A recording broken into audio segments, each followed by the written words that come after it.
ఉన్న బంగారాన్ని విడిపించి ఆ రోజు ఆన్లైన్ రేటుకే మేము కొంటాం. Sharma gold company.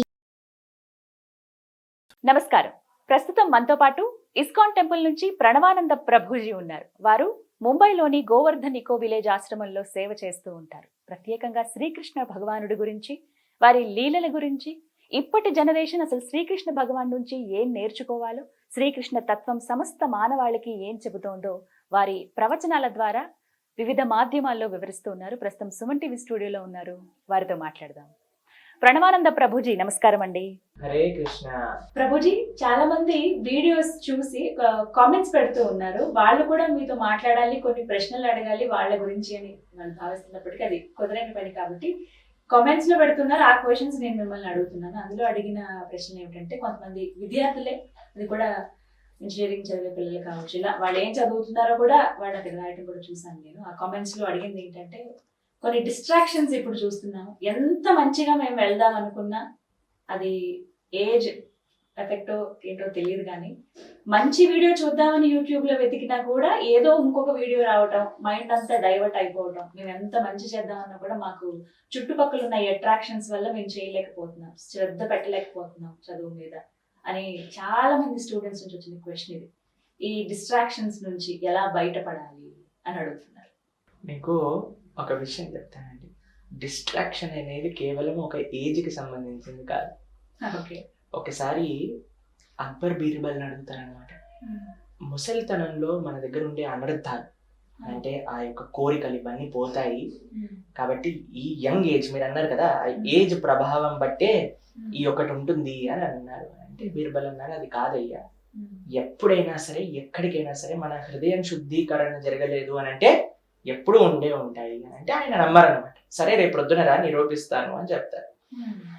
చెప్పి ఒక ముసలు ఆయన నెక్స్ట్ డే చనిపోతున్నారు, ఇంకొన్ని క్షణాలలో చనిపోతున్నారు అని పెట్టి అక్కడ ఇలా పడుకోబెట్టారు అనమాట. ఆయనని పడక మీద పడుకోబెట్టేసి ఏం చేశారంటే వాళ్ళ యొక్క రాజుగారిని రమ్మన్నారు. రాజుగారు వచ్చేటప్పుడు మీరు రాజాది రాజా అని ఇలా అరుస్తూ ఉంటారు కదా, తర్వాత రాజుగారు ఇలా దిగొస్తారు. ఆయన దిగొచ్చే సమయంలో అందరు చూస్తూ ఉన్నారు, ఇలా రాజు కూడా దిగొస్తున్నారు. రాజుగారి యొక్క చిన్న కూతురు అన్నమాట, ఒక యూత్ లో ఉంది ఆవిడకి పెద్ద పెద్ద గజ్జలు వేసి పట్టీలు వేసి తయారయ్యి ఆవిడ ఇలా పక్క నుంచి వెళ్తున్నారు అనమాట. గల్ గల్ గల్ అని నడుస్తూ ఉన్నారు. ఆ హెయిర్ లో నుంచి వాసన వస్తుంది అనమాట ఈ ముసలివాడికి. అయితే ఈయన రాజు వస్తున్నాడు అని ఇలా తిప్పారు తలని, ఇటువైపు నుంచి రాజు వస్తున్నారు. కానీ ఎప్పుడైతే ఆ గల్ గల్ గల్ అని శబ్దం సువాసన వచ్చిందో మెల్లగా తలని అటువైపు తిప్పడం ప్రారంభం చేశారనమాట. అప్పుడు అక్బర్కి చూపించారు, ఈయన చూసావా, నువ్వు అన్నావు కదా పోతుంది కోరిక అని, ఎలా ఉంది అని చెప్తారన్నమాట. కాబట్టి ఏజ్ తో సంబంధం కాదండి. ప్రతి ఒక్కళ్ళకి కూడా ఈ డిస్ట్రాక్షన్, కామ క్రోధ లోభ మోహ మద మాశ్చర్యములు అనేవి హృదయంలో ఉంటాయి. ఇదే అవిద్య అనర్థములు అని అంటారు. ఇవి శుద్ధీకరణ. ఈ మనసు మనం చూడండి, ఎక్కడైనా చెత్త ఉందనుకోండి, బాగా మనం క్లీన్ చేసేసి తోమేసేసి నీట్గా తూడు చేసేసేసరికి అది వెలుగుతుంది, అప్పుడు ఫ్లోర్ క్లీన్గా అయిపోతుంది. అలానే మన మనస్సుని మనం క్లీన్ చేయాలన్నమాట. చేతో దర్పణ మార్జనం అని అంటారు. మార్జనం అంటే క్లీనింగ్. అలా ఎలా అనేది కూడా ప్రశ్న ప్రభుజీ. కామాన్ని, ఈ మోహాన్ని మేము ఎలా జయించాలి? అసంకల్పాత్ జయేత్ కామః అని అంటారు. కామ కృష్ణ కర్మార్పణే అని అంటారు. మేము కొన్ని ప్రాక్టికల్ విషయాలు చెప్తాను, కొన్ని శాస్త్రీయమైన విషయాలు కూడా మీకు చెప్పడానికి ప్రయత్నం చేస్తాను. మీకు అన్నిటికంటే ముఖ్యమైన విషయం ఏంటి అని అంటే, అన్ని డిస్ట్రాక్షన్స్ మధ్యలో నేనుండి ఆ డిస్ట్రాక్షన్స్ ని జయిస్తాను అనేది పెద్ద అబద్ధం. ఎందుకు అనంటే, మన ఫోన్ మన దగ్గరే ఉంటుంది, దాంట్లో జియో సిమ్ వేసేసి ఫుల్ ఇంటర్నెట్ పెట్టేసుకుంటాను, ఎటువంటి పేరెంటల్ కంట్రోల్ యాప్ లేదు, ఏం లేదు. ఈ రోజు నుంచి నేను డిసైడ్ చేసుకున్నా నాకు ఎటువంటి డిస్ట్రాక్షన్ ఉండకూడదు అని. మనం లెక్చర్ వినడానికి యూట్యూబ్ లోకి వచ్చినా సరే మీరు ఇందాక అన్నట్టు ఏదో ఒక చెత్త వీడియో సజెస్ట్ చేసేసి మనల్ని అటువైపు తీసుకెళ్ళిపోతుంది. కాబట్టి మనం జాగ్రత్తగా ఉండడానికి ప్రయత్నం చేయాలి. అందులో కొన్ని ప్రాక్టికల్ విషయాలు మన ఛానల్లో కూడా నేను చెప్పడం జరిగింది, మళ్ళీ మీకు రిపీట్ చేస్తాను. ఒకటి, పేరెంటల్ కంట్రోల్ యాప్ అని మన ఫోన్లో మన ల్యాప్టాప్లో ఉండాలి. అది ఏం చేస్తుంది అని అంటే మనకి యాక్సెస్ రెస్ట్రిక్షన్స్ అన్ని కూడా చేస్తుంది. రెండో విషయం ఏంటి, నేను యూజ్ చేసేది స్క్రీన్ టైం. స్క్రీన్ టైం తప్పకుండా పెట్టేసుకోవాలి.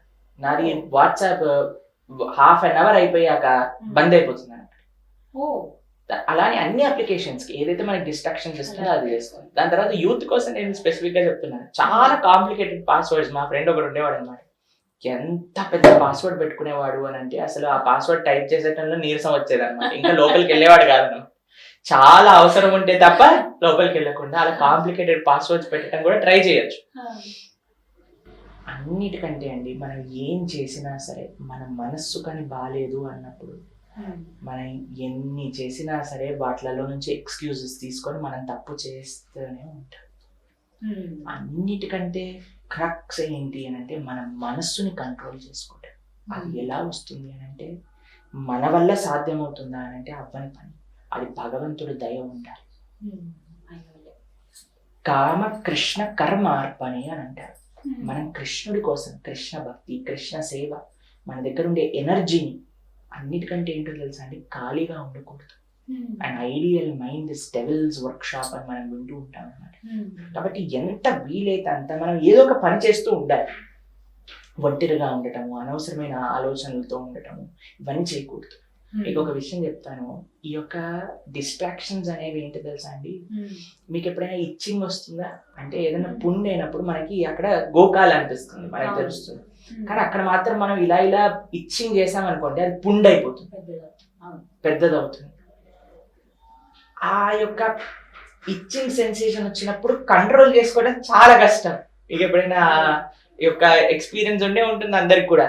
కానీ ఎప్పుడైతే మనం కొద్దిసేపు ఓపిక పెట్టామనుకోండి ఆ ఇచ్చింగ్ సెన్సేషన్ పోతుంది. మీరు ప్రయత్నించండి. అవునా? కొద్దిసేపు ఓపిక పట్టాలి అంతే. చెయ్యిని ఇలా పట్టేసుకోండి, మీరు ఏదో వేరే విషయం గురించి ఆలోచించండి. కొద్దిసేపటి తర్వాత నాకు అక్కడ ఆ ఇచ్చింగ్ సెన్సేషన్ ఉంది అనే విషయమే మనకు గుర్తురాదు. కానీ గోపిక పట్టకుండా మనం కానీ అక్కడ ఇచ్చింగ్ చేయడం ప్రారంభం చేసాం అనుకోండి అది పెరుగుతూనే ఉంటుంది, పెరుగుతూనే ఉంటుంది, పెరుగుతూనే ఉంటుంది, ఇంత పెద్ద పుండై కూర్చుంటుంది.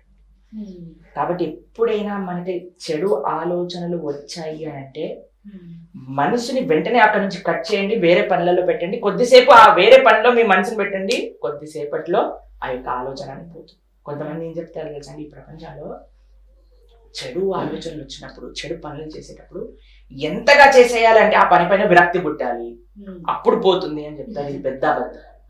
ఇప్పుడు మంట ప్రజ్వలిస్తుంది ఒక పక్కన, దాంట్లో నీళ్లు పోయాలా లేదా పెట్రోల్ పోయాలా? పెట్రోల్ పోసారనుకోండి ఇంకా మొత్తం స్టూడియో అంతా కూడా కాలిపోతుంది. దాని తర్వాత మొత్తం బిల్డింగే మంట అంటుకుంటే పెట్రోల్ పోయటం సొల్యూషన్ కాదండి, నీళ్లు పోయటం సొల్యూషన్. కాబట్టి మీరు ఎంతగా ఈ చెడు పనులలో మనం ఇది అయిపోవాలి అని అంటే దాని తర్వాత మనకు కోరిక ఉండదు అని చెప్తా, అది అబద్ధం అండి ప్రపంచం. కాబట్టి ఎంత చిన్నగా ఉన్నప్పుడు మనం ఆ మంటని ఆర్పగలిగితే అంత మంచిది, అది పెద్దగా అవ్వకుండా ఉంటుంది. అందుకే చిన్నప్పటి నుంచే మనకి మన సనాతన ధర్మంలో కొన్ని నియమాలు అని చెప్పారు అనమాట. ఎప్పుడైనా చూడండి మనం నియమాలు పాటిస్తూ ఉంటాం. ఈ వ్రతం రూపంలోనో, ఈ మాల రూపంలోనో, నోము రూపంలోనో ఎప్పుడైనా సరే కొంతమంది చెప్తుంటారు రోజు మేము శుక్రవారం రోజు ఈ పని చేయం, మంగళవారం రోజు ఈ పని చేయం, శనివారం నియమం పెట్టారు అని అంటే అది నీకు చెడు అని గుర్తు. కాబట్టి వాటిని ఎంత మనం తగ్గించుకుంటే అంత మంచిది.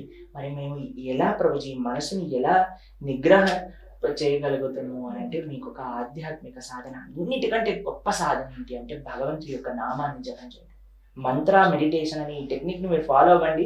ఎంత మంచి రిజల్ట్స్ వస్తాయి అంటే మనసు బాగుంటుంది, మనకి దృఢ నిశ్చయం ఏర్పడుతుంది, డిస్క్రిమినేషన్ డిటర్మినేషన్ రెండూ వస్తాయి ఈ మంత్ర మెడిటేషన్ ద్వారా.